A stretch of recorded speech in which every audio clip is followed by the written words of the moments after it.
Bharat England మధ్య జరుగుతున్న 5 టెస్టుల సిరీస్లో ఇప్పటికే 2 టెస్టులు ముగియగా చెరకు విజయంతో 2 జట్లు సమానంగా నిలిచాయి.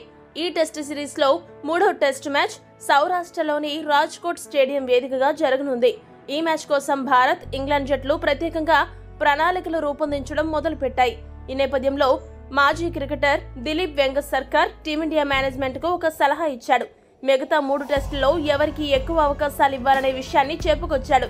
దిలీప్ వెంగసర్కర్ మాట్లాడుతూ ఏమన్నాడంటే, మొదటి టెస్ట్ మ్యాచ్ లో ఓడిపోయిన తర్వాత కూడా ఒత్తిడిలో భారత జట్టు చాలా అద్భుతంగా ఆడింది. ముఖ్యంగా యువ ఆటగాడు యశస్వి జైస్వాల్ అసాధారణ ప్రతిభ కనబరిచాడు. అతడు 14 ఏళ్ల వయసు ఉన్నప్పుడే నేను అతడి ఆటను చూశాను. భవిష్యత్తులో అతను భారత జట్టు స్టార్ క్రికెటర్ అవుతాడని ఆ రోజే ఊహించాను. అలాగే గిల్ కూడా సరైన సమయంలో పుంజుకుని జట్టుకు సహాయపడ్డాడు. ఇక టీమిండియా మేనేజ్మెంట్ మిగిలిన యువ ఆటగాళ్లకు కూడా అవకాశం ఇచ్చే విషయమై దృష్టి పెట్టాలి.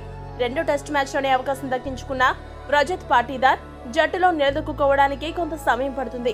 అలాగే సర్ఫరాజ్ ఖాన్ కు కూడా టీమిండియా మేనేజ్మెంట్ ఏదైనా తొందరగా అవకాశం ఇవ్వాలి. ఎందుకంటే అతడు ఇప్పుడు సూపర్ ఫామ్ లో ఉన్నాడు.